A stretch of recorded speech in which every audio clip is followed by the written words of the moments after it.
Il était temps. Sonos Era 300, première photo. Piratage secret. Ridley dépense sans compter. Un bracelet multicouleur. Mardi 21 février 2023. Elia Vidbol. Benjamin Vincent. La quotidienne iWeek, épisode 335. Bonjour à tous.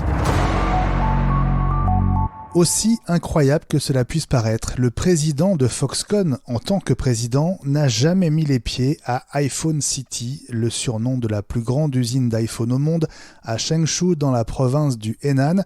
200 à 300 000 ouvriers, c'est là qu'avaient éclaté, souvenez-vous, des affrontements en plein cœur des confinements liés à la politique zéro Covid il y a 3 mois. On avait aussi fait état de famine et même de salariés morts de faim dans leur dortoir. Mais Liu Yongwei est sur place aujourd'hui et il va y rester 4 jours alors qu'Apple a commencé son désengagement. Alors, pas de Foxconn, mais de la Chine, Ellie. Oui, et c'est effectivement une situation qui est assez incroyable parce que c'est quand même une des plus grosses usines de Foxconn et effectivement, le PDG n'était jamais allé la voir. Bon, ceci dit, il avait peut-être des tas d'autres choses à faire, hein, mais quand même, ça la fout un peu mal. Après, en ce qui concerne le désengagement d'Apple, effectivement, je crois qu'il garde ce partenariat, mais c'est la Chine qui pose problème. Et donc, même s'il va sur place, même s'il améliore les conditions pour que les salariés soient contents, ça restera quand même des conditions à la chinoise. Même s'ils font plein de progrès, je pense que la présence d'Apple en Chine, le désengagement en tout cas d'Apple en Chine est un phénomène maintenant qui est sur les rails. Il restera toujours une partie de la production, mais Apple va énormément se diversifier pour justement ne pas être pris en otage par un futur confinement, si jamais il y en avait un, ou par des conditions, etc. Et ils se sont rendus compte que c'était extrêmement dangereux d'avoir 90% de la production d'iPhone dans un seul pays. Donc voilà. Regardez le visuel qui accompagne ce chapitre. Voici la première image officielle du concurrent direct du HomePod 2 pour le son spatialisé. Il a 6 drivers qui enverront le son dans toutes les directions. Voici la nouvelle enceinte Era 300 de Sonos. Une photo tirée d'un document marketing avec un gros plan et aussi une vue en situation dans un salon de part et d'autre du canapé. Sortie prévue le mois prochain autour de $450 pièce selon The Verge. Mais ces enceintes ne devraient pas être compatibles avec l'audio spatial d'Apple Music, à moins, Ellie, d'un accord à venir peut-être entre Sonos et Apple. Oui, je pense que Sonos est un gros acteur et qu'ils vont faire de leur mieux pour que Apple les autorise à utiliser ces chansons-là. Ils sont déjà compatibles Atmos, ils sont déjà compatibles AirPlay.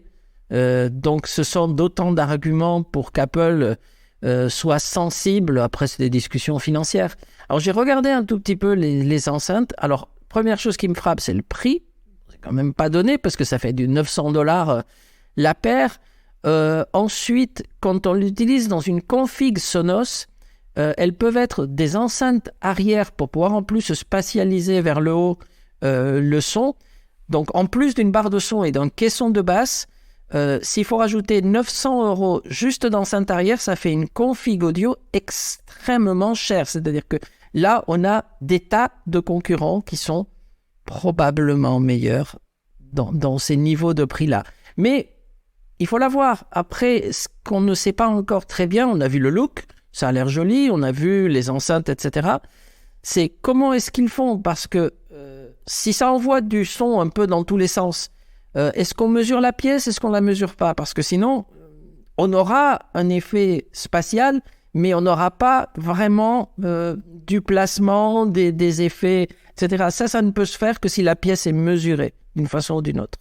On en a parlé la semaine dernière avec Rodolphe et même si lui dit « bon, je ne mesurerai pas forcément toutes les pièces chez moi », c'est sûr que dans une pièce dédiée au home cinéma, il vaut mieux qu'elle soit mesurée. Pour la musique, c'est un peu moins grave, mais si on veut des effets, il faut avoir la maîtrise de la pièce. Je dis ça après en avoir essayé plusieurs, à tous les prix, mesurer et non mesurer, la différence est juste là.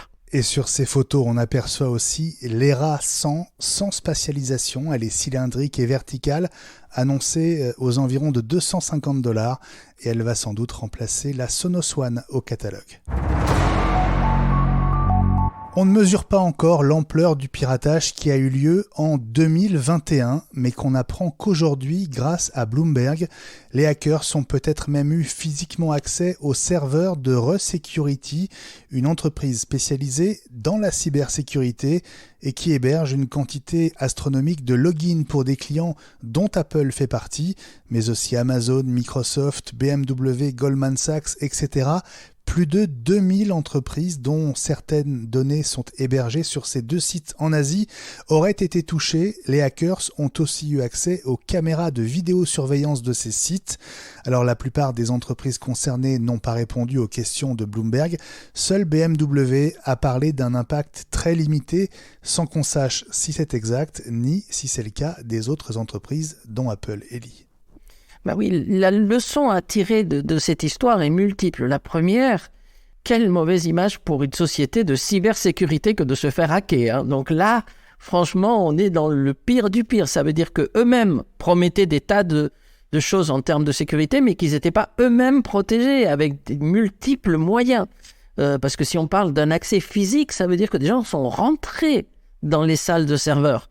Et ça, c'est juste... À part dans Mission Impossible, hein, à part Tom Cruise, je pense que les autres, ils peuvent pas, hein, donc rentrer dans des conditions normales. Ça, c'est la première chose. Et ensuite, bon, ces 2 salles de serveurs étaient en Asie. Est-ce que c'est l'endroit du monde où on peut faire confiance à la sécurité ? Je sais pas, il y a des serveurs dans d'autres pays plus sûrs que ça, mais certainement, là, les prix devaient être attractifs. Ça aussi, ça peut jouer, mais à un moment donné, on délocalise parce que c'est moins cher, et puis on finit par le regretter. Donc ça, c'est un peu la morale dans ce qu'on sait aujourd'hui, parce qu'effectivement, pas grand monde a communiqué à part BMW en disant non, mais c'était pas très grave. Donc Apple n'a rien dit. Hein. Goldman Sachs, là, s'il y a des clients, des comptes en banque, des choses comme ça, c'est beaucoup, beaucoup plus important. Après, Microsoft aussi, Amazon aussi. Donc, bon, voilà. Donc, c'est la morale, c'est qu'une société qui fait de la cybersécurité devrait être très, très sécurisée. Et ensuite, en Asie, c'est peut-être pas là où il faut mettre des choses les plus confidentielles. 50 millions de dollars, rien que pour le pilote. Ridley Scott s'est apparemment fait plaisir avec sa nouvelle série pour Apple TV+, Sinking Spring, qui met en scène 2 agents de l'agence antidrogue américaine, la DEA.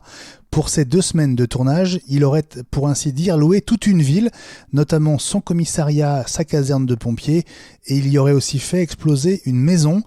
Il faut savoir que 50 millions de dollars, c'était à l'époque la moitié du budget total de Gladiator, déjà réalisé par Ridley Scott, et presque autant que le budget de chaque épisode de Lord of the Rings, The Rings of Power, qui vient d'être produit par Amazon Prime, Ellie.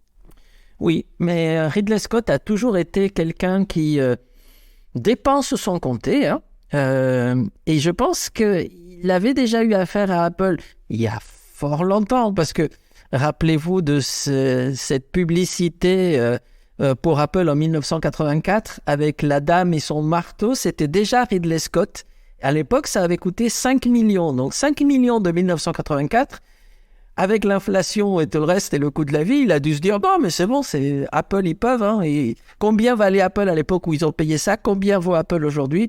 Il a dû se dire « Ça va, ça passe. » Donc, mais bon... Belle dépense pour 15 jours. Hein. Ridley Scott qui vient de réaliser un court-métrage pour la promotion du Samsung Galaxy S23 Ultra.